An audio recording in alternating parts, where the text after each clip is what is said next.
et les grandes et moyennes entreprises locales, la démarche innovante consistera à promouvoir des pilotes, des solutions réplicables à une grande échelle. Monsieur le Président de l'Assemblée nationale, Mesdames et Messieurs les honorables députés, sans sécurité, pas de paix. Nous œuvrerons à la sécurité et à l'intégrité territoriale pour la prospérité du pays et de ses concitoyens, dans un environnement sous-régional apaisé. L'objectif stratégique est de sanctuariser le territoire national et de renforcer la protection des personnes et des biens dans le respect des valeurs républicaines et des engagements au titre de la préservation de la paix internationale. En mer, la découverte de ressources naturelles commande aux forces de défense et de sécurité d'adopter une posture d'anticipation et de veille. À cet égard, le processus de transformation profonde des forces de défense, de sécurité intérieure et de sécurité civile, le processus de transformation profonde des forces de défense, de sécurité intérieure et de sécurité civile à initier devra permettre de poser les jalons de la marche du pays vers une souveraineté effective et multidimensionnelle. En effet, l'augmentation substantielle des effectifs, la construction d'infrastructures de travail et de logement, l'amélioration de la condition du personnel, la montée en puissance des structures de formation ainsi que la déconcentration des forces vers les zones frontalières rentrent dans le cadre de la mise en œuvre d'une vision holistique de la défense et de la sécurité et la prise en compte des défis sécuritaires auxquels le Sénégal fait face. Un plan d'urgence visant à résorber les gaps capacitaires critiques permettra d'acquérir des équipements majeurs et de renforcer les infrastructures. Par ailleurs, l'analyse du contexte actuel laisse apparaître à l'évidence une nécessité de redimensionner les forces de défense et de sécurité en termes d'organisation, de capacité et de maillage opérationnel des espaces terrestres, maritimes et aériens. C'est dans cet esprit qu'un projet de loi de programmation militaire à l'horizon 2035 sera proposé à votre auguste Assemblée très prochainement. Les actions prioritaires pour les forces de défense et de sécurité porteront aussi sur l'amélioration des relations avec la population par la réalisation de projets à fort impact socio-économique, par le renforcement de la citoyenneté et la promotion de l'esprit de sécurité et de défense. La transformation de la perception et de l'image des forces de défense et de sécurité, la mise en place d'un cadre d'interaction efficace pour l'amélioration, l'accueil et réduire les délais de traitement des dossiers, la création d'une plateforme de traitement des dossiers, la création d'une plateforme digitale d'information et la réduction des accidents de la circulation sont autant d'actions qui polarisent les efforts. C'est la commande de finaliser le processus de départementalisation de la sécurité dans toutes ses dimensions, gendarmerie, police et sécurité civile.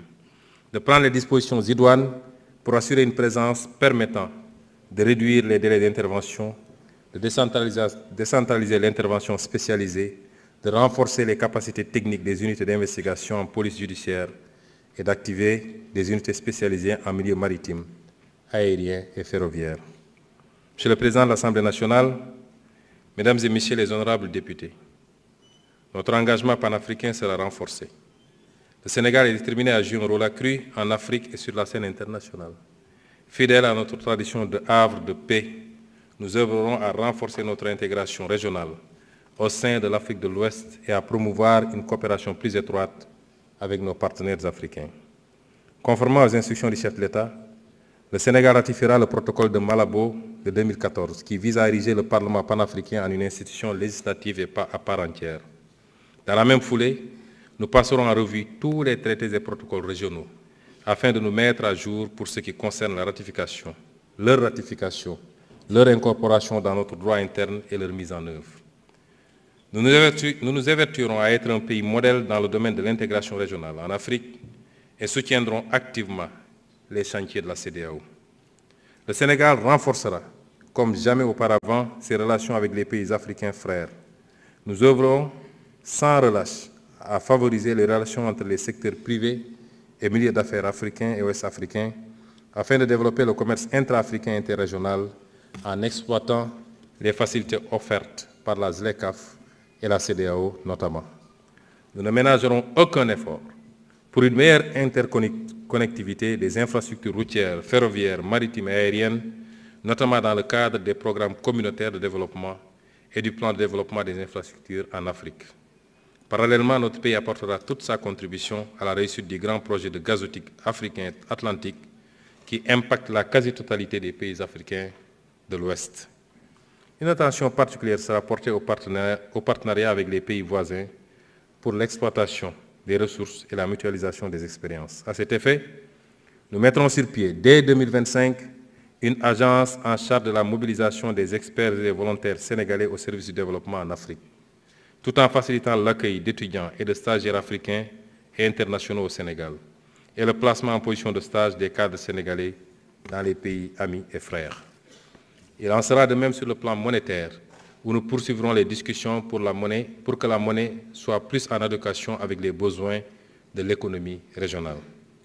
Quant à nos compatriotes de la diaspora, je salue une fois de plus leur apport inestimable à l'œuvre de construction nationale.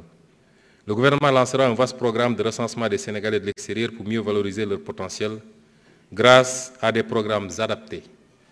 Dans cette perspective, nous mettrons en place une haute autorité de la diaspora, un organe consultatif rattaché à la primature pour conseiller le gouvernement sur les questions touchant aux Sénégalais de l'étranger.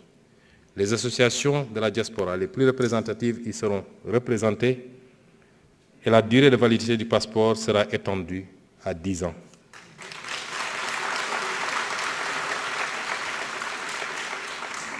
Le gouvernement nommera des magistrats de liaison dans certains postes au-delà de l'entrée judiciaire.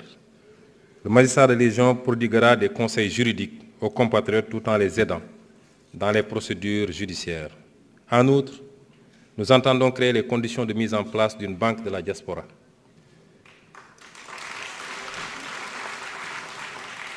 Nous appliquerons le principe de réciprocité pour la délivrance de visas aux ressortissants de certains pays.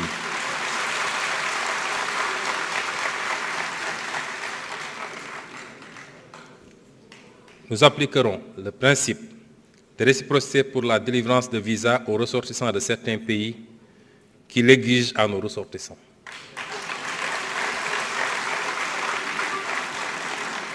Je rappelle que si la suppression de la procédure des visas biométriques payants est entrée en vigueur le 1er mai 2015, les textes législatifs et réglementaires l'instituant n'ont pas été abrogés subséquemment. Il s'agit dès lors, tenant compte de l'expérience précédente, de bien en cerner les faiblesses avant toute décision, notamment celles liées aux impacts éventuels sur le tourisme, les lenteurs dans la délivrance des visas, ajoutées à la disponibilité des moyens matériels et humains dans les aéroports et postes frontaliers terrestres du Sénégal. D'ores et déjà, nous engagerons des discussions avec les pays relevant des catégories B et C afin d'exiger en retour le visa gratuit pour les ressortissants sénégalais sur la base du principe de réciprocité. Nous ouvrirons également des discussions avec les pays dont les procédures de traitement des demandes de visa pour les ressortissants sénégalais portent préjudice à nos compatriotes, pour mieux comprendre les procédures d'accès aux plateformes de prise de rendez-vous, la tarification des frais exigibles pour le traitement des demandes, les procédures de vérification d'authentification,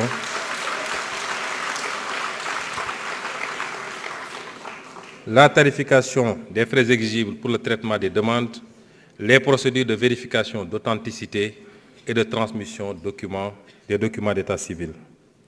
Enfin, le gouvernement apportera une solution idoine à l'immigration clandestine. D'abord par la mise en œuvre d'une politique de développement et de lutte contre la pauvreté portée par la Vision 2050, ensuite par le renforcement des dispositifs de lutte contre la migration irrégulière, en multipliant les contrôles et en renforçant les sanctions, mais également par la promotion d'une migration régulière en partenariat avec les pays d'accueil et de transit des migrants, ainsi que le soutien aux initiatives de retour volontaire et à la réintégration. Il s'agira de lutter avec la même détermination aussi contre la migration irrégulière de nos ressources naturelles et financières du fait de contrats léonins dans les secteurs miniers, pétrogaziers et halieutiques, dans l'attribution de marchés publics et de biens, services et infrastructures à des intérêts étrangers. Monsieur le Président de l'Assemblée nationale, Mesdames et Messieurs les honorables députés, chers invités, nous allons accompagner tous ces programmes de quelques réformes clés dont certains ont déjà été cités lors de mes développements. Les programmes de développement économique et social durable que je viens de retracer ne peuvent aboutir que si nous réussissons au préalable à consacrer fermement la bonne gouvernance et la transparence dans la gestion publique dans notre pays. C'est le seul moyen de restaurer la confiance entre les populations et leurs dirigeants. Cette confiance sera d'abord bâtie sur l'indépendance de la justice, qui sera protégée des interférences du